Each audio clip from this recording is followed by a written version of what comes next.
बिहार चुनाव के फैसले की घड़ी अब नज़दीक है। पहले चरण का मतदान हो चुका है तो वहीं दूसरे चरण का मतदान कल यानी कि 3 नवंबर को होना है। लेकिन नेताओं की बयानबाजी अभी भी अपने चरम पर है।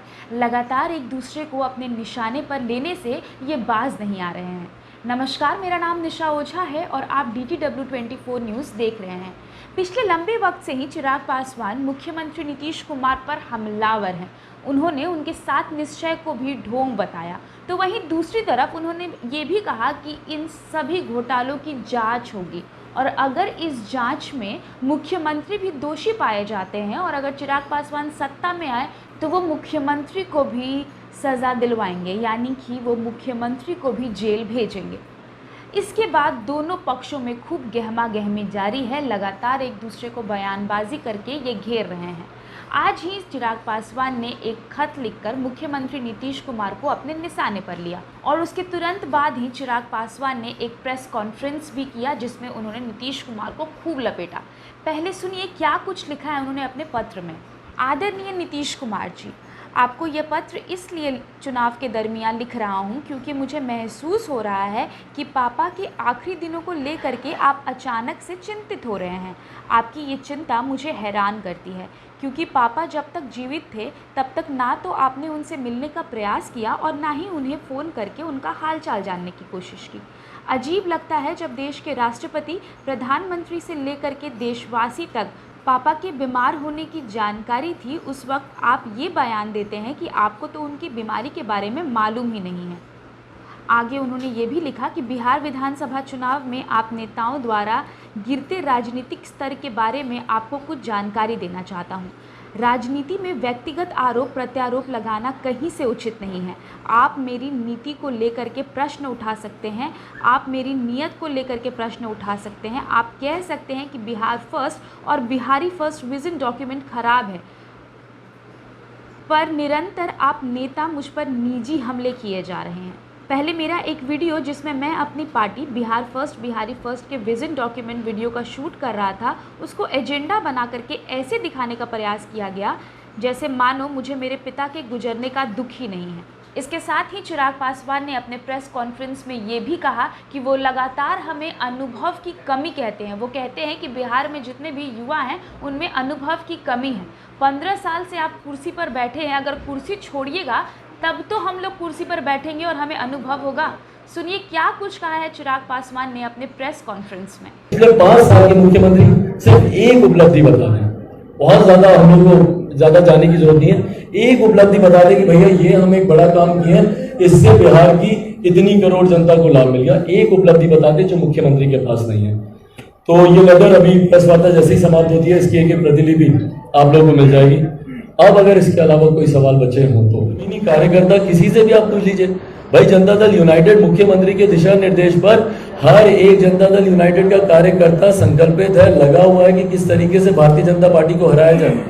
जो ऑडियो माननीय सांसद का जो वायरल हो रहा है उसमें तो स्पष्ट तौर से कहा गया कि भैया अगर लालटेन को भी फायदा होता है तो फायदा होने दो, पर हम लोग का लक्ष्य है कि जो दूसरा जो व्यक्ति है निर्दलीय जो लड़ रहा है उसको हम लोग को जिताना है। तो ये अविश्वास का जो माहौल पैदा हुआ है और ये अविश्वास बिना आग के धुआं नहीं निकलता है, यह अविश्वास बिना मतलब के नहीं कहीं पे पैदा हुआ है। ये मौजूदा मुख्यमंत्री की सोच का ही नतीजा है। मौजूदा मुख्यमंत्री माने जाते हैं, अगर इनको पलटने का पलटीराम जैसे जो भी नाम लोग देते हैं, क्यों देते हैं? वो इसीलिए देते हैं ना भैया कि आप बार बार आप जिसका विरोध करते हैं उसी के साथ जाकर आप सरकार बना लेते हैं।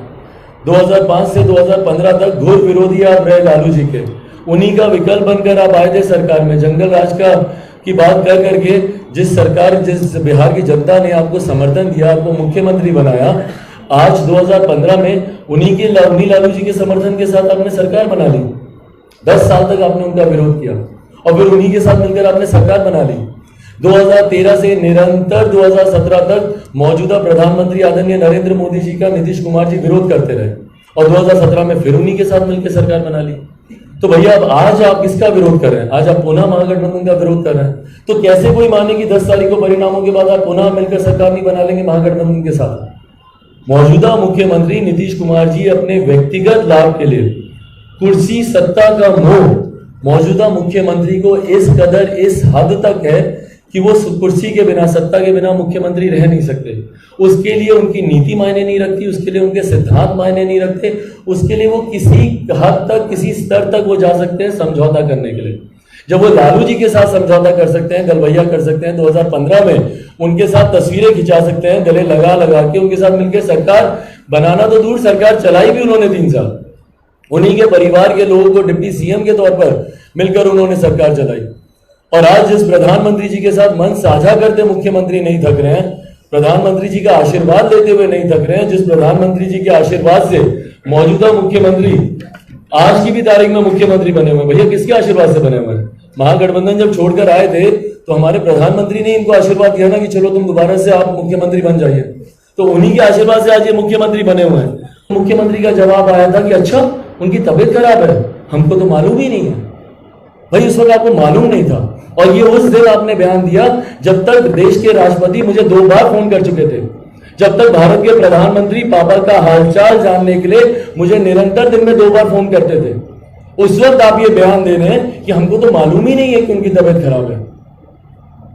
लोकसभा के स्पीकर उनसे मिलने आते हैं, भारतीय जनता पार्टी के जितने केंद्रीय मंत्री हैं वो उनसे मिलने अस्पताल आते हैं, जितने उनके वरिष्ठ नेता हैं, भले वो सत्ता पक्ष हो विपक्ष हो, वो लोग पापा से मिलने अस्पताल आते हैं। और मुख्यमंत्री यहाँ पर क्या दिखाना चाह रहे हैं कि भैया कौन सी साजिश रची गई? आप मुझे बताएं ना, आज आपको पापा की इतनी चिंता हो रही है, इतनी आपको उनको लेकर परेशानी हो रही है, मुझे मुख्यमंत्री बताएं कि कब उन्होंने प्रयास किया कि वो आकर दिल्ली के फोटोज में, दिल्ली के फोटोज में आकर, स्पॉट्स में आकर पापा को देखें? आना तो बहुत दूर की बात है मुख्यमंत्री। और युवा विरोधी जो इनकी एक सोच बन गई है, धारणा बन गई है भैया कि युवा तो मतलब एकदम गवार, अनपढ़, मूर्ख है बिहार का, मुख्यमंत्री जी के अनुसार। अभी कल परसों भी जो ये किसी को इंटरव्यू दिए एक चैनल को, उसमें भी स्पष्ट तौर पर, अरे ये लोग तो बच्चा है, ये लोग तो कुछ जानता ही नहीं है, अनुभवहीन है। हाँ भैया है, हम अनुभवहीन। आप कुर्सी खाली करेंगे तो हम लोग अनुभव लेंगे ना। कुर्सी पर तो जम के बैठे हुए आप 15 साल से, खाली करने को अब आज की भी तारीख में आप तैयार नहीं है कुर्सी को। सत्ता का मोह आपको इतना ज्यादा है, और फिर हम लोग को बोलते रहते हैं कि ये लोग तो अनुभवहीन है, कुछ जानता ही नहीं है, पढ़ता ही नहीं है। भाई बिहार के युवा को आपने पढ़ने का मौका दिया, पढ़ता नहीं है, पढ़ता नहीं है आप बोलते हैं। 3 साल की डिग्री आप 5-5 साल में आप बिहारियों को आप देते हैं, 6-6 साल में आप डिग्री देते हैं। कॉलेजेस की हालत देख लीजिए, यहाँ पर कॉलेजेस भूल जाइए, प्राथमिक स्कूलों की आप, प्राइमरी स्कूल्स की आप, एजुकेशन की आप हालत देख लीजिए, शिक्षकों की हालत देख लीजिए, जिसको हम लोग गुरु का, भगवान का हम लोग दर्जा देते हैं, उनके ऊपर मुख्यमंत्री हमारे लाठी चलवाते हैं। तो जवाब देना मुख्यमंत्री जी कि हम इतना विकास किए, हम इतना विकास किए, कहाँ किया विकास? और आज अगर आपने विकास किया होता तो आज आपको ये निजी हमले करने की जरूरत नहीं पड़ती।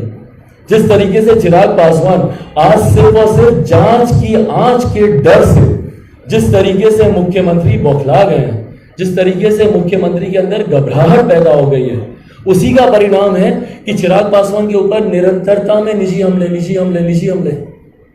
तो चिराग पासवान लगातार नीतीश कुमार को अपने निशाने पर ले रहे हैं, और अब भी पहले चरण का मतदान हो गया है और दूसरे चरण की मतदान कल होनी है, जिसके बावजूद भी चिराग पासवान नीतीश कुमार पर आए दिन हमला बोलते रहते हैं और अभी भी अपने बयानों से तीर छोड़ रहे हैं।